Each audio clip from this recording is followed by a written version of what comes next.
Hello there. Are you back for another story? I'm so happy because I like reading stories to you.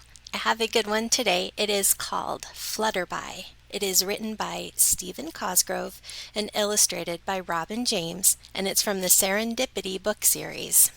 In a burst of laughter and moonshine one fine and beautiful evening, Flutterby was born. As her silver blue cocoon shimmered in the starlight, she unfurled her wings and whinnied at the crystal night. For you see, Flutterby was not a common bug or butterfly, but rather a smallest of small, winged, white, flying horse. She looked about, and with a twinkle in her eye, she set off to discover her new world. The dawn of a new morning warmed her wings as she soared just as high as she could fly. She soared up and around for an hour or more as her wings grew stronger and stronger. Finally, she thought, I wonder what I am and what I'm to do. She was thinking long and hard when suddenly Flutterby noticed a group of ants working industriously far below. That's what I must be, she exclaimed, and with that she glided softly to the ground to join her own kind. The ants ignored Flutterby as she landed amongst them, but she watched with much interest as they busily dashed about gathering food and carrying it to their hill. Well, she thought, if I am truly an ant, then maybe I should get to work too. She picked up some food like the other ants and carried it over to the hill.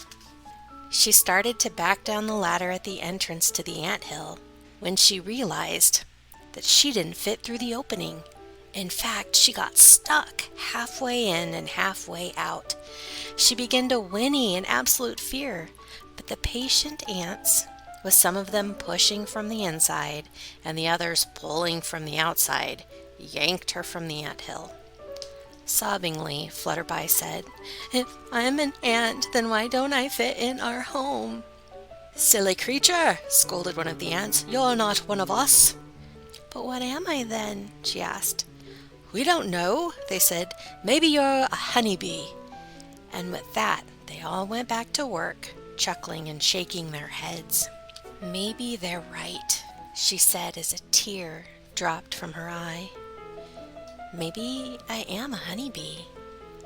So Flutterby flew just as high as she could fly, and suddenly below she saw a drove of honeybees collecting nectar from a patch of clover. Quickly she folded her wings and like a hawk swept quickly to the ground. She watched them very closely to see exactly what they were doing. Then, following their every move, she carefully slipped into the blossom of a stalk of clover and scooped up an armload of nectar.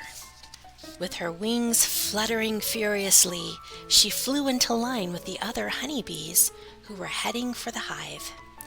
When she arrived, it was her turn. She deposited the nectar where the other bees had placed theirs. That wasn't so bad, she thought. I guess I really must be a bee. Contented, she decided to explore her new home, and everything would have been fine, except that she backed into a bee. Now, the bee never really meant to sting her, but accidentally he did. With a flick of her tail and a high-pitched whinny, Flutterby jumped straight into the air and landed right in the middle of a honeycomb. All the bees started buzzing around, laughing at the poor little horse as she sat stuck in the center of all that honey. Silly creature, they laughed. You're not a honeybee. But what am I? She cried as a honey-coated tear dripped from her eye. We don't know, they said as they pulled her from the honeycomb. Maybe you're a butterfly. And with that, they sent her on her way. Flutterby sadly flew just as high as she could fly, up where the sun is at its purest, and as she looked around for some butterflies, the honey melted from her hooves and dropped like a golden rain. From her high vantage point, She sighted below hundreds of beautiful butterflies softly circling an old elm tree. Hoping that these must surely be her people, she swooped down with a kick and a giggle to join her own kind.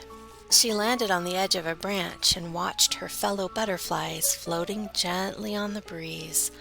Ah, she thought, I must surely be a butterfly. So she spread her wings, stepped from the branch, and tried to float on a whisper of the wind.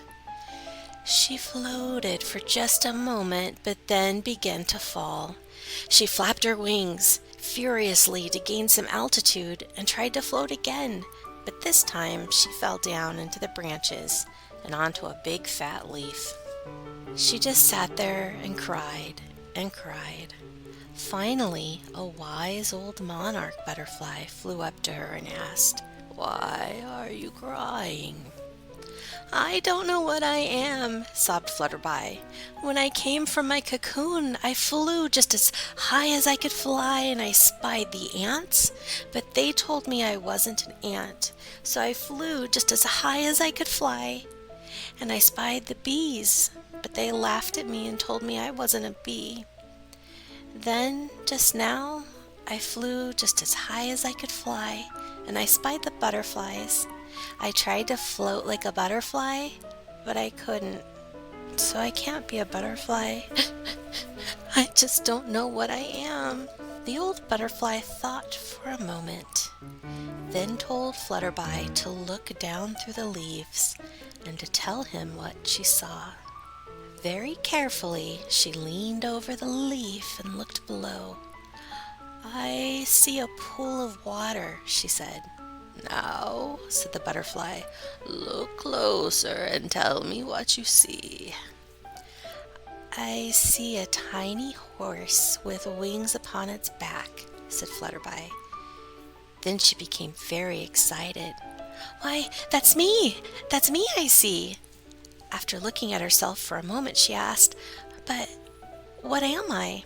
"You are you, just as I am me," said the wise old butterfly.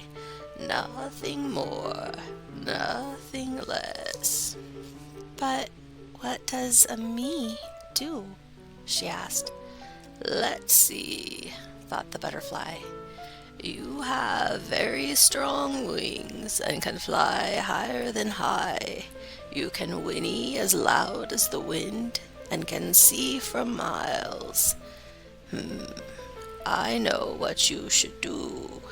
You should be the guardian sentry of fall for all the creatures of the forest. What you must do is fly as high as you can fly and watch for the approach of the winds of frost. When you see them, you must warn us, for all of the butterflies, the ants, and all of the bees must hide from the winter. The frost is the first warning."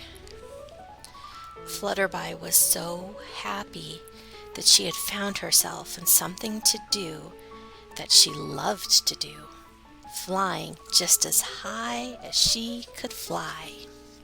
So on some autumn morning, look into the frosty pool. You'll see in your reflection that you're a Flutterby, too. That was Flutterby, written by Stephen Cosgrove, illustrated by Robin James. The end.